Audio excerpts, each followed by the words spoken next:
Hello everyone, my name is Talbak and we are back. I have another Tournament 7 round robin matchup between Azlor and WihteSparrow. This is a P versus P because I haven't casted a P versus P in a while, I don't think. And as much as I'm not a big fan of P versus P because it usually just comes down to who has the most Colossus. That's usually what it is. But you never know. Sometimes somebody can bust out something that's, keeps it interesting at least. Yeah, so round robin matchup between these two people. In the round robin, over total, WihteSparrow went 3-1, 3 wins, 1 loss, and Azlor went 1-3. So was Azlor the upset to WihteSparrow in the round robin? Don't know. Gonna have to wait and find out. Well, actually, kind of know who wins because I was watching this match, but shh, don't tell anyone. I don't like to cast games I've already seen, but I promised someone I would do this match, so I'm gonna do it. And it was a goodie. I think it was a goodie. Well, we're gonna find out. So both players now scouting the other one. Azlor opting not to move up the ramp, but nothing too major going on right now, as both players have their pylon and their gateway happening and are probing up a little. Nobody's gone for any gas yet. All that fun stuff. Take this time to promote Tournament 8. By the time this video is up on YouTube, hopefully it's gonna be tonight, possibly tomorrow morning, but we should be around 15 or 16 applicants at this time. So I'm still looking for a few more. I want up to 24 people in the tournament. There's the gas for both players, just to let you know. So we are looking for a little bit more. So we're looking for a little bit more people, and if you want to get in, let me know.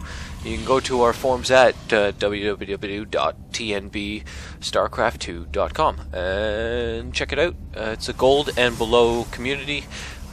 So far it's been kicking off pretty good. Actually, a lot of people are posting, and there's tons of talk on the strats section of the forums right now.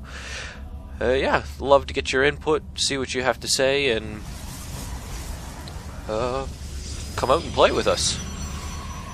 I don't know. Yeah, there was one other thing I wanted to mention today. That's it. Alright, if you're watching this video, please subscribe, okay? If I get up to 50 subscribers in the next little while, I'll do a special video for you guys, whatever you want. Just comment below what would you like to see when I hit 50 subscribers. Or come on the forums and post it and talk about it there.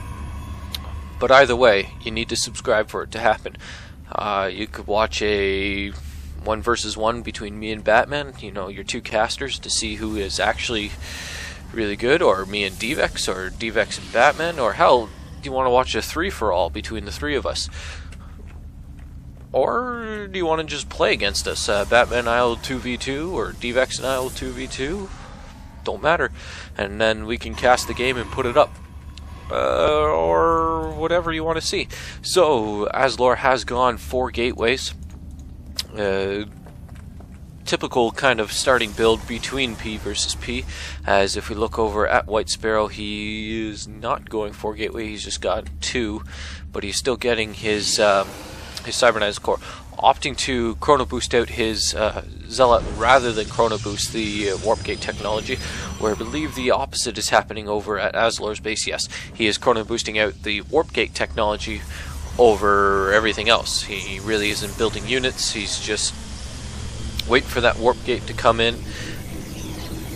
There it goes. Now he's transforming them all into warp gates, and he'll pump out a whole bunch of units. See? Look at that. Warp gate finishes and you get a bolster of units. So WihteSparrow probably a little bit ahead in units, but won't be for long if this keeps up. We look at the harvesters, the income rate. Azlor is ahead by only 2 probes, so nothing major. They're pretty close to one another, but WihteSparrow has opted to go 2 gateways, then the Robo Bay, and he's pumping out an Immortal. Immortal could make quite a bit of difference here in this matchup. We'll have to wait and see, as Azlor has a whole bunch of zealots, a couple force field makers here, sentries, and a single stalker.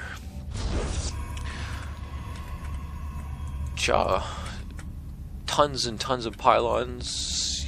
You need them, you want them, you like it. Sorry, it's been a long day, everyone. If I sound a little off key or tired, that's because I am. As Batman and I just played a whole bunch of matches. It's now like, I don't know, 3 in the morning, and I decided I'd do a cast before going to sleep. And I'll try and compress the videos while watching a little bit of the GSL Season 3. Yeah, I've been watching every match from the round of 64, and I've moved on to the round of 32. I only started a couple days ago, as I like to wait until it finishes so I can watch it at my pace rather than the pace that they're uploaded. But we have Azlor pushing out here with a whole bunch of zealots, stalkers, and a couple sentries. WihteSparrow catching his proxy pylon and taking it out at the Xel'Naga watchtower. So some great moves here by WihteSparrow, and he has a little bit more sentries and that immortal, so I think he's a little bit ahead in the race for units here.